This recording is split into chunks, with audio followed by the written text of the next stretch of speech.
ಸ್ನೇಹಿತರೆಲ್ಲರಿಗೂ ನಮಸ್ಕಾರ. ನಿಮಗೆಲ್ಲರಿಗೂ ವರಮಹಾಲಕ್ಷ್ಮಿ ಹಬ್ಬದ ಆರ್ಥಿಕ ಶುಭಾಶಯಗಳು. ಇವತ್ತು ಕೇವಲ ಪೂಜೆ ಮಾಡಿ ಸುಮ್ಮನಾಗಬೇಡಿ, ನಮ್ಮೊಳಗಿರೋ ಆ ಲಕ್ಷ್ಮಿನ ಎದ್ದೇಳಿಸಿ. ಇದು ಕೇವಲ ಆಚರಣೆ ಅಲ್ಲ, ನಮ್ಮೊಳಗಿರೋ ಲಕ್ಷ್ಮಿನ ನಾವು ಹುಡುಕುವಂತ ಒಂದು ದಿನ. ವರಮಹಾಲಕ್ಷ್ಮಿ ಅಂದ್ರೆ ಸಮೃದ್ಧಿ, ಸೌಂದರ್ಯ ಪೂರ್ವಕವಾದವಳು, ಪ್ರೀತಿ ಮತ್ತು ಅನುಗ್ರಹ. ಅದೆಲ್ಲದಕ್ಕಿನ್ನ ಮುಖ್ಯವಾಗಿ ನಮ್ಮ ಮೂಲಕ ಹರಿಯುವ ಕರುಣೆ, ಮತ್ತೆ ಅವಳೇ ಸೃಷ್ಟಿ.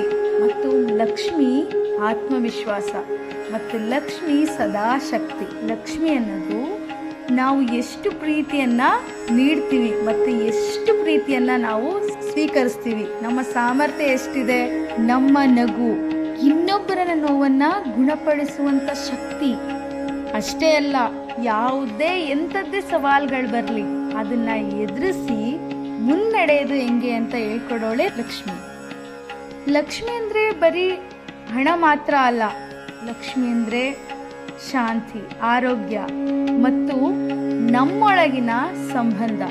ಇವತ್ತು ನಾವೆಲ್ಲ ಏನ್ ಮಾಡ್ತೀವಿ, ಮುತ್ತೈದರನ್ನ ಕರೆದು ಅವ್ರಿಗೆ ಅರಿಶಿನ ಕುಂಕುಮ ಕೊಟ್ಟು ಅವ್ರ ಆಶೀರ್ವಾದನ ತಗೊಂಡು ಇವತ್ತು ಲಕ್ಷ್ಮಿನ ನಾವು ಒಲಿಸ್ಕೊಂಡ್ವಿ ಅಂತ ಸಮಾಧಾನದಲ್ಲಿ ಇರ್ತೀವಿ. ಆದ್ರೆ ಇವತ್ತು ನಾವು ಒಂದೇ ಒಂದು ಸರಿ ಕೇಳ್ಕೊಳ್ಬೇಕಾಗಿರುವಂತ ಪ್ರಶ್ನೆ, ನನ್ನಲ್ಲಿರೋ ಲಕ್ಷ್ಮಿಯನ್ನ ನಾನು ಎಷ್ಟು ಗೌರವಿಸಿದ್ದೀನಿ, ಅವಳನ್ನ ನಿಜವಾಗ್ಲೂ ನಾನು ಕಂಡ್ಕೊಂಡಿದ್ದೀನ, ನನ್ನ ಕುಟುಂಬದ ಜೊತೆ ಒಡನಾಟ ಹೆಂಗಿದೆ, ಈ ಸಮಾಜದ ಜೊತೆ ಒಡನಾಟ ಹೆಂಗಿದೆ, ಜೊತೆಗೆ ನನ್ನ ಮನಸ್ಸಿನ ಜೊತೆಗೆ ನನ್ನ ಒಡನಾಟ ಹೆಂಗಿದೆ ಅಂತ ಒಂದೇ ಒಂದ್ಸರಿ ನಿಮ್ಮೊಳಗೆ ನೀವು ಪ್ರಶ್ನೆಯನ್ನ ಮಾಡ್ಕೊಳ್ಳಿ.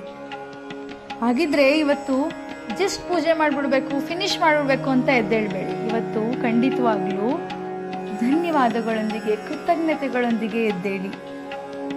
ಯಾರಿಗಾದ್ರೂ ದಾನ ಮಾಡ್ಬೇಕಂದ್ರೆ ಸುಮ್ಮನೆ ಕೊಟ್ಬಿಡ್ಬೇಡಿ, ಅದರಲ್ಲಿ ಒಂದು ಇಂಟೆನ್ಷನ್ನ ಇಡಿ. ಅಂದ್ರೆ ಉದ್ದೇಶ ಇರ್ಲಿ, ನಾನು ಇವ್ರಿಗೆ ಎಷ್ಟು ಕೊಡ್ತಿದ್ದೀನಿ ಅದ್ರ ಡಬಲ್ ಟ್ರಿಬಲ್ ಇನ್ನು 1000 ಪಟ್ಟಷ್ಟು ನಂದಾಗುತ್ತೆ ಅನ್ನೋ ಒಂದೇ ಒಂದು ಉದ್ದೇಶದಿಂದ ಇನ್ನೊಬ್ರಿಗೆ ಇವತ್ತು ದಾನಗಳನ್ನ ಮಾಡಿ. ಜೊತೆಗೆ ಸಮೃದ್ಧಿ ನನ್ನದಾಗಿರ್ಲಿ ಅಂತ ಅನ್ಕೋಬೇಡಿ, ನಾನೇ ಸಮೃದ್ಧಿ, ನಾನೇ ಮಹಾಲಕ್ಷ್ಮಿ ಅಂತ ಇವತ್ತು ಮನೆ ತುಂಬಾ ಖುಷಿಯಾಗಿ ಓಡಾಡ್ಕೊಂಡಿರಿ. ಇಷ್ಟೊತ್ತು ಹೇಳಿದ್ದು ನನ್ನ ಪ್ರಕಾರದ ಲಕ್ಷ್ಮಿ. ಹಾಗಿದ್ರೆ ನಿಮ್ಮ ಪ್ರಕಾರ ಲಕ್ಷ್ಮಿ ಅಂದ್ರೇನು? ದಯವಿಟ್ಟು ಕಮೆಂಟ್ ಬಾಕ್ಸ್ ಅಲ್ಲಿ ಕಮೆಂಟ್ ಹಾಕೋದನ್ನ ಮರಿಬೇಡಿ. ಹಾಗಿದ್ರೆ ನಿಮ್ಮ ಪ್ರೀತಿ ಪಾತ್ರ ಲಕ್ಷ್ಮಿಯರಿರ್ತಾರಲ್ಲ, ನಿಮ್ಮ ಮಕ್ಕಳಿರ್ಬೋದು, ನಿಮ್ಮ ಅಕ್ಕ ತಂಗಿರಿರ್ಬೋದು, ನಿಮ್ಮ ಸ್ನೇಹಿತರೇ ಇರ್ಬೋದು, ತನ್ನ ದೈವತ್ವವನ್ನ ಮರೆತು ಏನೂ ಇಲ್ಲ ಅಂತ ಅನ್ಕೊಂಡಿರೋ ಎಷ್ಟೋ ಹೆಣ್ಣು ಮಕ್ಕಳಿಗೆ ನೀವಿದನ್ನ ಶೇರ್ ಮಾಡಿ. ಅದರಿಂದ ಅವರ ದೈವತ್ವ ಖಂಡಿತವಾಗ್ಲೂ ನೆನಪಾಗುತ್ತೆ. ಈ ವರಮಹಾಲಕ್ಷ್ಮಿ ನಿಮ್ಗೆ ಸುಖ, ಸಂಪತ್ತು, ಅಷ್ಟೈಶ್ವರ್ಯ, ಆರೋಗ್ಯ, ಸಮೃದ್ಧಿ ಎಲ್ಲವನ್ನ ತಂದ್ಕೊಡ್ಲಿ.